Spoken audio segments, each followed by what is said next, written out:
love.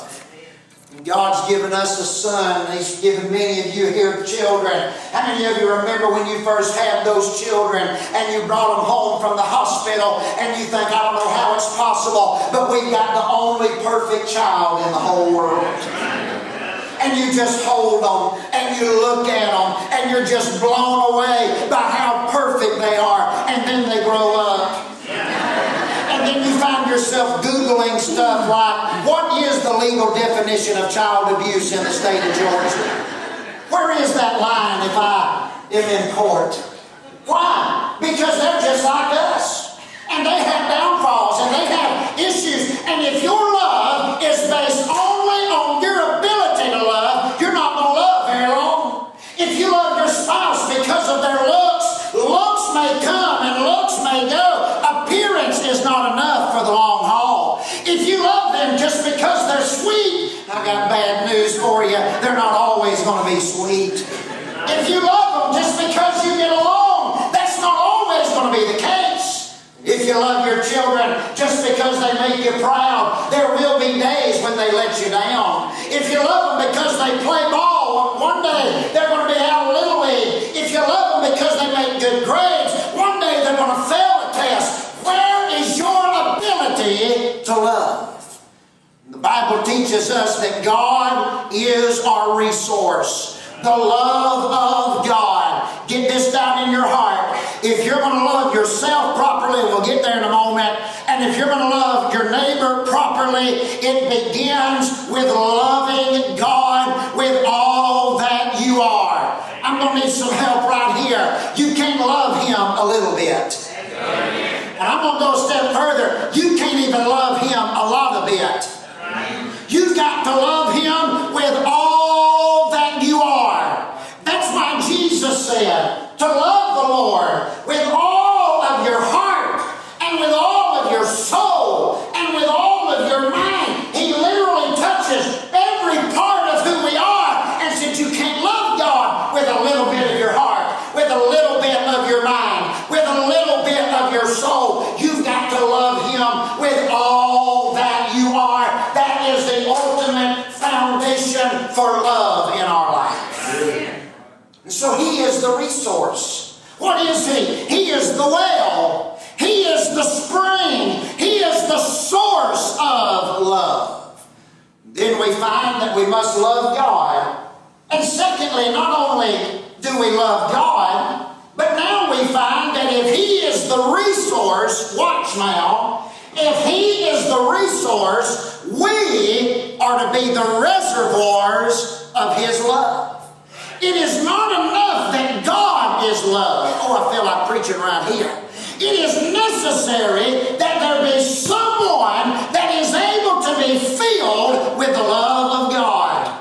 In our own ability, we don't know how to love. In our own ability, we don't know how to conduct love. We do not know how to transfer love. But thank God for the source of love, which is God Himself, who then fills us. And as God fills us with love, we now have a foundation for helping others in our life. Let me say this. There's a second love here. And the first love is to love the Lord your God with all your heart, mind, and soul. The second love is almost slipped in disguise. It is almost so camouflaged by our neighbor and by God that we don't see it. And this love is that we must learn, now stay with me, we must learn to biblically have a right perspective of loving ourselves. Of loving ourselves. Now I'm not going to get psychological here, I'm going to get scriptural right here. How many of you know that all of us love ourselves? Oh, I need some honest people to wake up and help me in here. I don't need to encourage you to love yourself. All of us love ourselves. And in case you don't want to admit that, let me demonstrate. You can get up at 3 o'clock in the morning, going to slip to the kitchen and get a drink of water, and you let your little tiny baby toe find the end of the bed frame, and you will instantly realize that you do love yourself a whole lot. I mean, the world can go on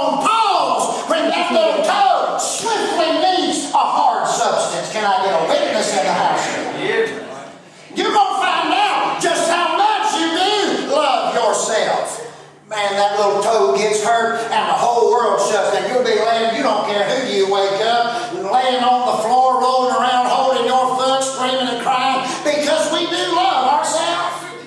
All right, y'all don't want to get on board, but I'll take you somewhere else.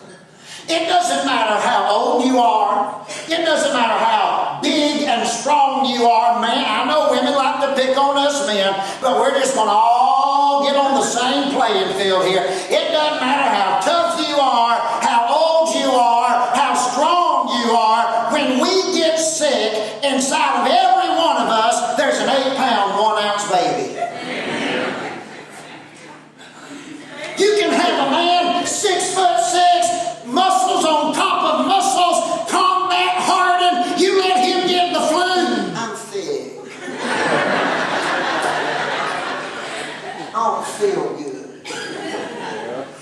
Why? Because we love ourselves. Somebody said, well, preacher, I don't love myself. Matter of fact, I've got bad problems with my image of myself. Can I be honest with you? Even our problems of our image with ourselves is proof that we love ourselves. And the very fact that you look at yourself bad is proof that you want to be looked at good. The very fact, and some of us, oh, God help us, some of us love ourselves so much that the issues that we have and the problems with our image that we have is also proof that we love ourselves, because we have used that to manipulate others and get what we want out of life. And the very fact that we are down on ourselves is evidence that we love ourselves. Now here's what Jesus said. He said, love the Lord your God with all your heart. And then he said, love others, love your neighbor. And here's that second one, like you love yourself. We do love ourselves.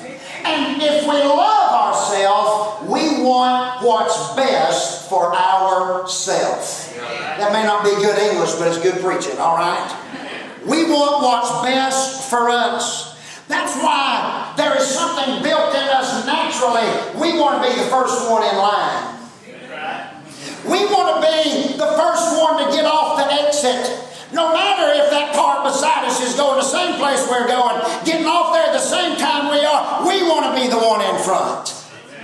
That is evidence of our love for ourselves. We want what's best for us.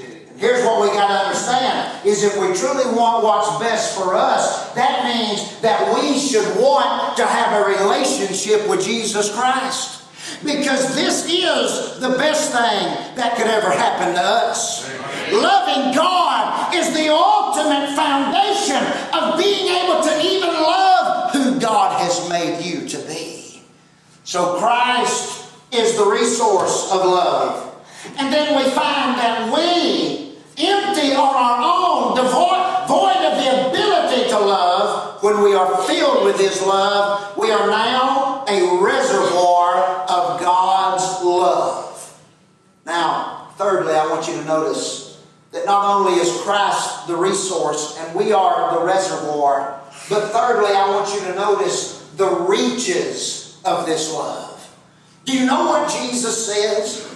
He says, verse 39, to love thy neighbor as thyself. Now, somebody said, preacher, that's not a problem, because all my neighbors look like me. All my neighbors act like me. All my neighbors dress the way I dress. They shop where I shop. Their kids go to the school mine goes to. And they're just like me. It's not a problem to love my neighbor. But Jesus messes all of that up and He redefines the neighborhood.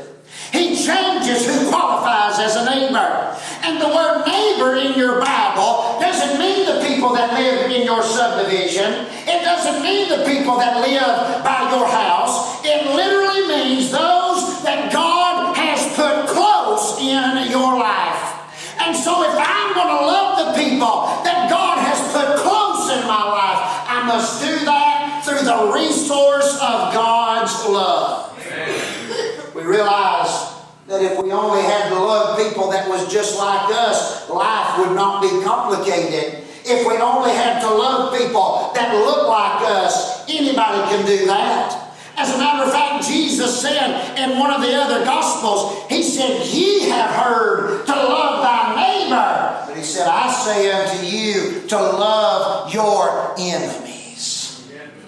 Now how am I going to do that? I can love people that look like me.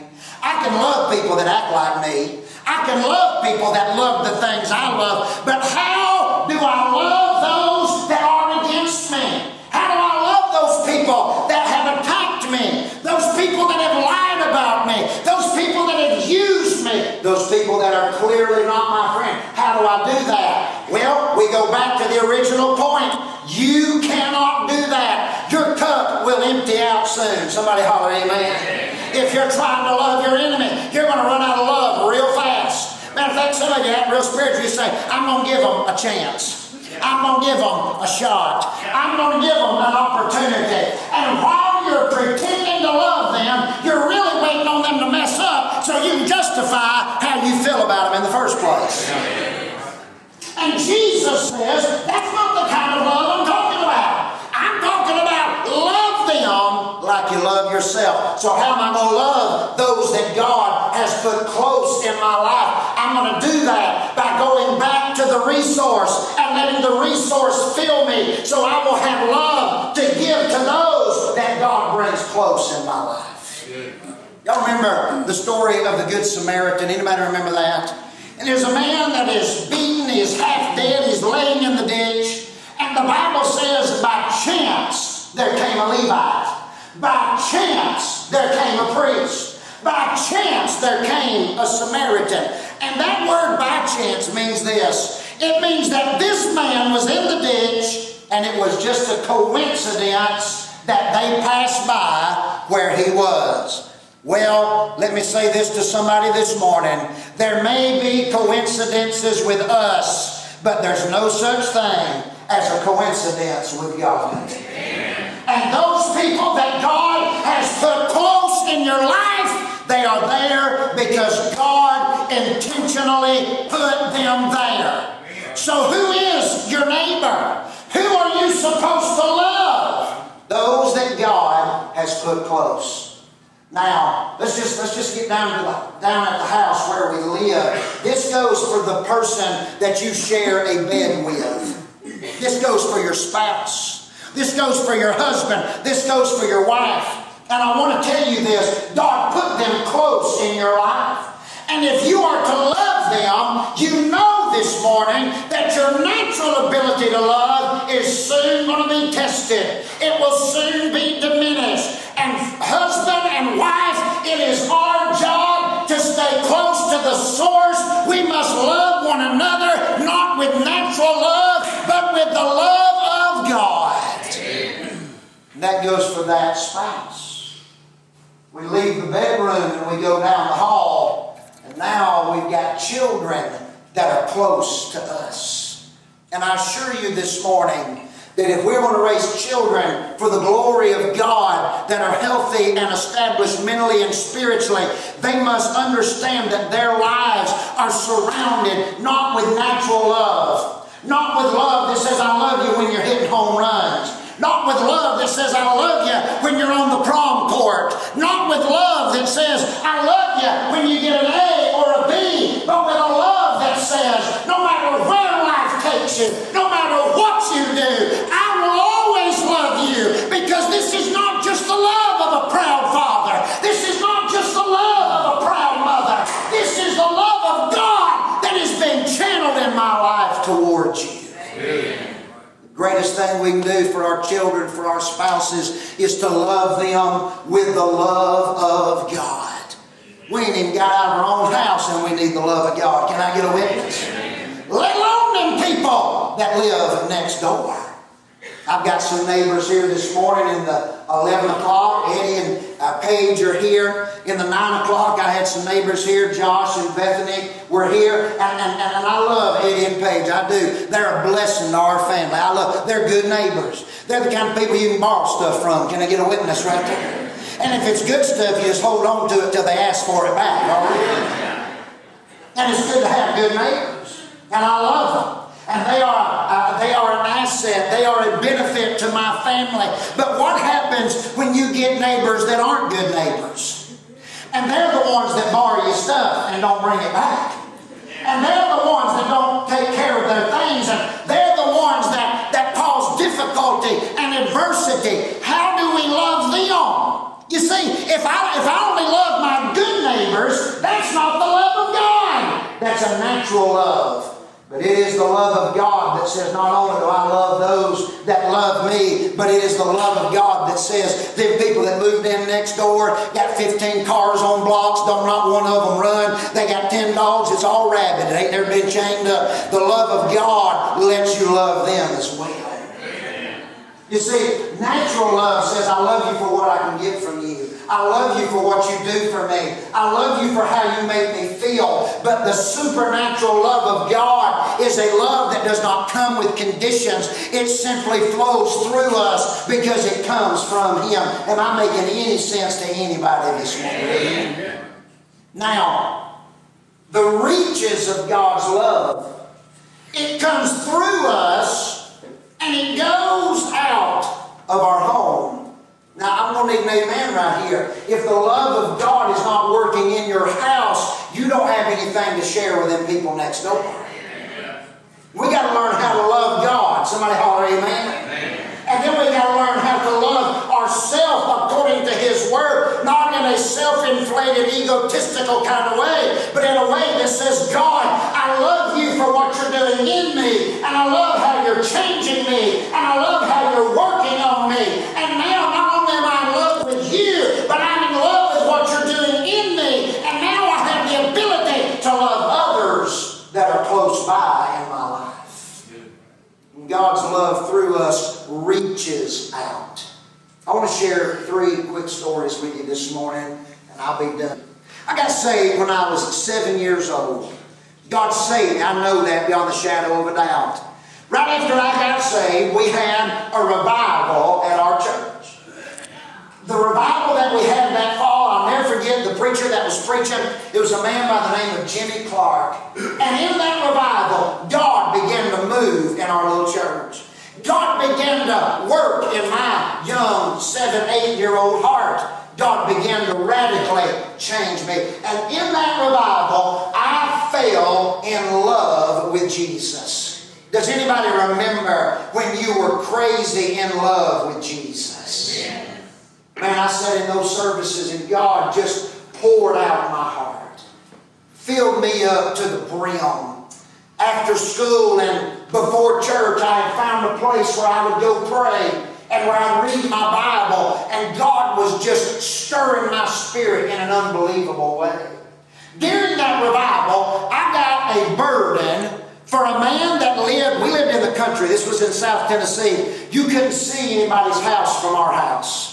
And our neighbor down the road, 1.25 miles, was a man by the name of, everybody in the community knew him as Fat Cat. That was his nickname. His real name was Larry Bolden, but I didn't know he had a real name until I was 20-something years old. Fat Cat, that's who he was. That's how everybody knew him. And in that revival, God, as an 8-year-old boy, gave me a burden for Larry Bolden. I remember getting out of school, getting on my bicycle, riding down to Larry's house. He was a very wealthy man, and he lived up to his name. I mean, he fit the image of a guy named Fat Cat. I remember walking up that driveway and knocking on that big front door of that beautiful, large home set out in those Tennessee foothills. His wife came and answered the door. She was a very attractive lady, very proper. She opened the door, said, "Young man, what can I do for you?" I said, "I'm here to talk to Fat Cat." I didn't know his name was Larry. She said, "Hang on, I'll get him." She goes in the house. A few minutes later, Fat Cat comes to the door and he just fills the doorway up. A big man, always wore overalls, had a beard down to the middle of his chest, always wore a trucker hat, and there he is filling up the doorway of that house. He said, "Son, what can I do for you?" And I said, "Sir, God's been moving in our church. We're having revival. And God's put a burden on my heart. And I've been praying for you." And I began to witness to Larry Bolden. I began to tell him that God loved him. and that the Lord would save him. Here's this wealthy man, affluent in the community, known to be a very hard man. He had run preachers off before, running right out the driveway and told them not to come back. And here stands an 8-year-old boy telling this man that he's going to hell, but he needs to get saved and go to heaven. And I watched big tears stream out the corners of Larry's eyes down into that beard. I witnessed to Larry on several occasions over the next several months, and I prayed for him for over 22 years. And I'm glad I can tell you that about 9 years ago, God got a hold of Fat Cat's heart, and Fat Cat got gloriously born again in the family of God. Now, how does that happen? How does an 8-year-old boy know to have a burden for a wealthy, powerful man in the community? How does that happen? It doesn't happen because of the boy. It happens because of the love of God that fills the boy, that sees someone that is close and says, I want you to have what God has given me. We must get that concept that you cannot love the people in your life out of your own natural ability. You must love them through the love of God. The love of God is our resource. We're simply a reservoir, and as that love fills us, it reaches those around us. Let me tell you a second story. I grew up most of my life in Columbus, Georgia, down off of University Avenue, right on University Avenue. When I moved there as a little boy, it was called Cody Road. Anybody remember when it was Cody Road? Let's see if y'all date yourself. Let's see if your hands. Okay, all right. I'm not the only old one in here. Good. It was Cody Road. It was a 2-lane road. We moved in and we lived there on that corner. And there was some folks that lived right next door to us, and they were the absolute perfect neighbors. I remember them, and I remember them well. They were already in their mid to late 70s. They're the kind of people that always had the perfect yard. Don't y'all hate people like that? Always had the perfect yard. Their azaleas always bloomed right on time. Their grass was never tall. I mean, their house, they're the kind of people that painted it every other spring, whether it needed it or not. They always won yard of the month, and their tools were always in the right place. They were just perfect neighbors. They were the kind of people that when they were mulching their flower beds, they'd bring some over to your house. They were the kind that when they made bread or they made desserts, they'd bring some over to your. They were just perfect neighbors, great people. He was a deacon in a large church downtown and retired, and she was retired, and they were absolutely wonderful people. And I watched my dad and I watched them and their relationship and how they interacted with us, and they were great, great people. Time passed and years went by, and she passed away, and shortly thereafter he passed away. When they both had passed, their son inherited their house and their piece of property. It's a good sized piece of property for in the middle of town, probably 1.5 acres or 2 acres. When he moved into that house, he was the exact polar opposite of them. This house that had been painted every other year, now the eaves are falling off. Now the gable ends are chipped and discolored. Now the grass that was always manicured, he's getting notes left on the door by the city saying, mow your yard, buy a goat. I mean, something, just help us out. These neighbors that would bring over baked goods and would stand at the mailbox and talk to you, they've been replaced by their son. He was a man that battled some pretty bad demons. Depression, just one of them. Living in an abominable lifestyle, and that sinful lifestyle had destroyed his mind. It had destroyed his ability to function socially. And this man now lived in what was once a beautiful home, beautiful piece of property. He lived in there as a prisoner to that house. Trash piled up outside. The grass grew up outside. He'd stay in that house for days on end. and only come out to check the mail every couple of days, if not once a week. I remember as a teenager watching him come out of that house, stained, dirty clothes, skin looked like it had not been washed or bathed in months. Literally, you could smell him when he came out of that house from 15, 20 feet away. A man so miserable with life that he eventually took his own life in his late 40s, possibly early 50s, committed suicide in that house. Two people so polar opposite. Two people that could not have been on any further realms of the spectrum. But as I was praying and studying about this message, you know what I thought about? I thought about my dad. And I thought about how I watched my dad treat those neighbors. You know how my dad treated that young man with all of that difficulty in his life? He treated him the same way that he treated his parents who had it all together. He treated him with the same love and the same respect and the same kindness as he did his father, who always kept the grass, who always was kind, who was always outspoken. He treated that introvert with all of those difficulties the same way.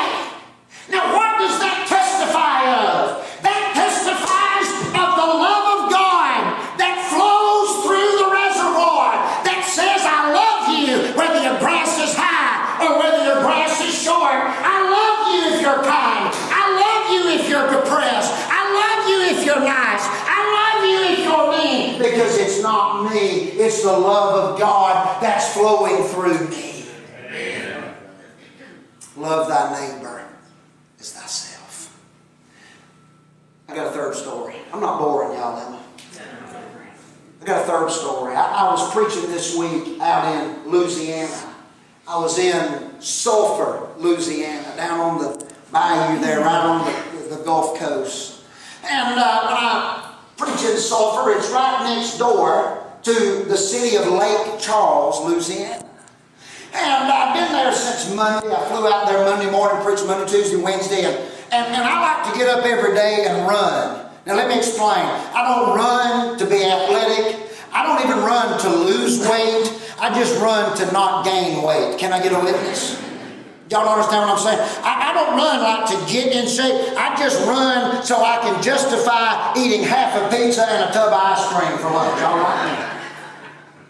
So I like to get up every morning and run.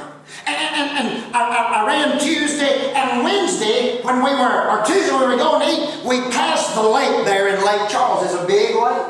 And I looked over, and as we were going over the bridge, I saw it's like a river walk, but it's on the lake, so it'll be a lake walk, I guess. And it just goes around the lake there, big lake. And I told the preacher, I said, I'm going to come run here in the morning. And he didn't say good idea. He didn't say bad idea. He just looked out the window.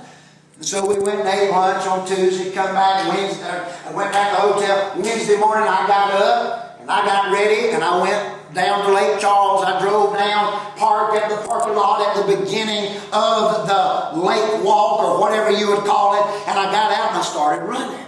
I get about a quarter of a mile into my run and I drank a bunch of water to get ready to run, so I had to use the bathroom. So as I'm running, there's a public restroom there on the lake walk. I thought I'll just step in here, use the bathroom, and finish my run. I'm going to do 5 miles. So I stepped in, and when I stepped into that restroom, ladies and gentlemen, there is nothing in this world that could have prepared me. As I stepped into that restroom, there is a man as naked as the day he was born standing in that restroom. I was slightly disturbed at the current situation. I don't know who was more startled, me or him, but we were both concerned about what was happening. And somebody said, what'd you do? I figured if he's dumb enough to stand there naked, I was dumb enough to go in the bathroom with him there. So I went in, and as I came back out, I realized this man's homeless. And he's taking a shower or bath in the sink in this public restroom. I kept running. I went down, and the boardwalk dead-ended into a big parking garage for one of the old casinos that's not there and it was boarded up. There was a fence up, and the fence had been cut, and you could see where homeless people, I imagine, had come and gone from that big 4 or 5 story parking garage. I ran around it up to the road and back down the other side and got on the boardwalk and kept up my run. I got 2 miles into my run. I had to go 2.5 and then stop and come back. I got 2 miles into my run. And before I even started the 2nd mile, I was now surrounded by multi-million-dollar homes on that lakefront. When I got to the place where I had to turn around to make it 5 miles, there was a beautiful mansion built on the water there at Lake Charles. Behind that mansion was a yacht, honestly the size of this auditorium, backed up to the back porch of this mansion. There was a man standing out front, dressed nice with a designer labeled suitcase on a phone, waiting on his ride to come pick me up in front of his mansion, in front of his yacht on the lake. And as I turned around to go back to the car, I thought to myself, in less than 2 miles, we've gone from a man that has nothing to the point that he is bathing in a public bathroom, and in less than 2 miles, there's a man with a yacht and a mansion and waiting on a ride. So let me ask you a question. Who is your neighbor? Who are you going to love? And how are you going to love them? Because God has put both of them close to me.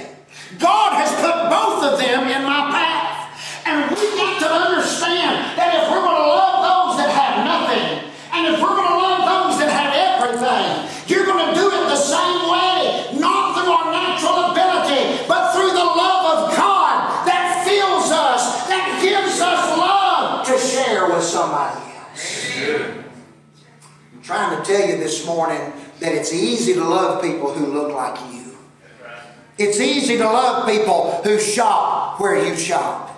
It's easy to love people whose kids play ball with your kids. But that's not the love of God. The love of God says, I'm going to love the down and outers. I'm going to love those that are trying to find a place to go to rehab. I'm going to love those that have nothing. I'm going to love those that have lost everything. I'm going to love those that have used me. I'm going to love those that have talked about me, because it is not the love of me, but it is the love of God that is to flow through my life. Amen.